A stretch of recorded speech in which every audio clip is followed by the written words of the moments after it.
Today, I'm sharing some of my key takeaways from the Combine, along with trade rumors involving 49ers wide receiver Brandon Aiyuk. Could the Broncos consider adding a receiver to aid in Nix's development? What's up, buddies?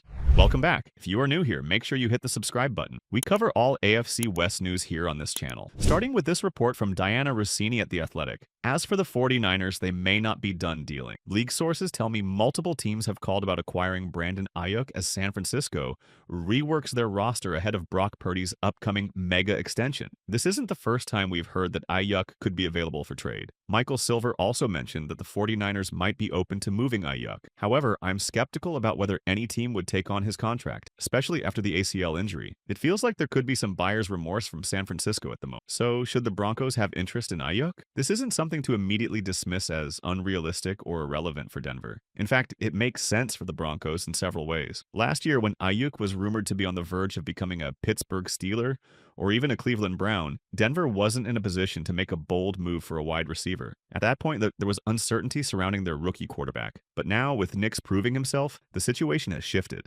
Building around him by adding more weapons could be a smart move to support his development and growth as a quarterback. Looking at Aiyuk's recent performances, especially from 2022 to 2023, it's clear why he earned a significant contract extension before the start of the 2024 season. Unfortunately, his 2024 season was cut short by a torn ACL and MCL he suffered in Week 7. Based on medical estimates, his recovery timeline is expected to be around 10 to 12 months. There's a chance that Aiyuk's injury could cause him to miss a portion of the start of the 2025 season. That said, he did sign a 4-year, $120 million extension, and this will be the first year of that deal. It would be highly unusual for a player to be traded before playing a single snap on a new contract. For Aiyuk, the contract included $76 million in guaranteed money, with $45 million paid out as a signing bonus. The signing bonus covered the 2024 season, and another $20 million is due for 2025. This means any team acquiring Aiyuk wouldn't actually be taking on a massive financial commitment. From a financial perspective, a team like Denver could make this work. It's not as overwhelming as a 4-year, $120 million contract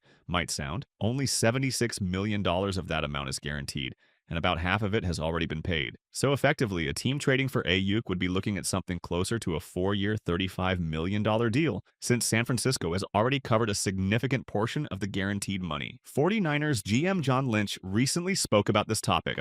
One major hurdle to any trade, though, is Aiyuk's torn ACL and MCL. Teams are naturally hesitant to trade for a player coming off such a serious knee injury, even if they've shown strong performances in the past. This situation is going to eliminate a handful of potential trade partners. Now, I don't expect the Broncos to see that as a deal breaker, but it does make the conversation more challenging. You have to find a fair middle ground with the 49ers, considering both the player's value and how much that value decreases due to the major knee injury. John Lynch, the 49ers GM, also shared that Aiyuk is doing well in his recovery. Lynch mentioned an upcoming milestone in Aiyuk's rehab over the next couple of weeks, calling it a significant marker in his progress. He conveyed to the NFL world that Aiyuk is making good progress, likely signaling to teams not to be discouraged by the injury. Now, in that roughly 45-second response, Lynch could have easily said just one word: no. Instead, he gave a more detailed answer, which I think can be interpreted as, "We're open for business." It's not that they're desperate to trade Aiyuk, but it feels like they might recognize that the signing wasn't ideal. Two wrongs don't make a right, and if they can get something valuable for Aiyuk now,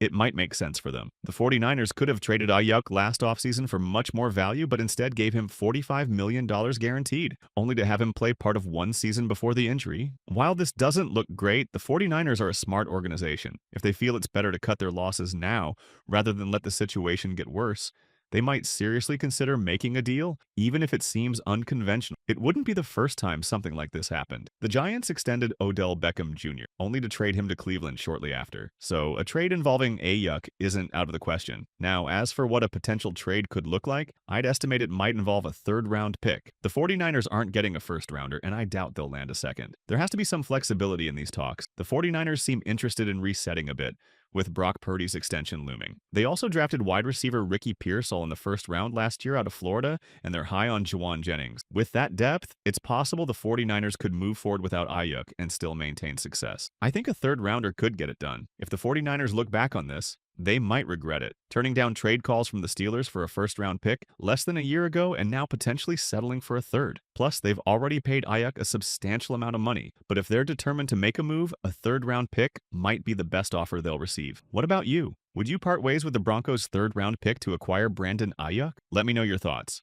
I'll share mine in just a moment. First, let's talk about the Broncos' decision makers, Sean Payton and George Paton. These two aren't afraid to make moves. Payton, even before Sean's arrival, was active in making trades. And Sean Payton, during his time in New Orleans, was never hesitant to pull the trigger on a deal. This is not a head coach GM duo that sits back and watches things unfold. They're aggressive when it comes to improving their roster. That said, I don't expect the Broncos to make a major move for a wide receiver. They've stayed relatively quiet on similar opportunities in the past. For instance, when Deebo Samuel was traded to Washington, the Broncos didn't seem particularly interested, even though he could have fit well in a versatile joker role. If they weren't interested in Deebo, I find it hard to believe they'd pursue an injured and potentially high-maintenance receiver like Aiyuk. Now, shifting gears a bit, let's dive into some NFL Combine news, rumors, and takeaways. Despite a rough start, things came together by the end. I want to share some of the standout stories and observations from the week, starting with Harold Fannin, the tight end from Bowling Green. You probably didn't expect a Bowling Green State tight end to be the first name we'd talk about, but here we are. But I think this is a real possibility for the Broncos if they miss out on some of their preferred targets in the first round. At this point, I've narrowed it down to 3 players: Ashton Genie, Tyler Warren, and Colston Loveland. I've listed them in that order because it reflects the decreasing likelihood of each being available at pick 20. While it's not impossible for Genie to fall to 20, Warren feels like a coin toss.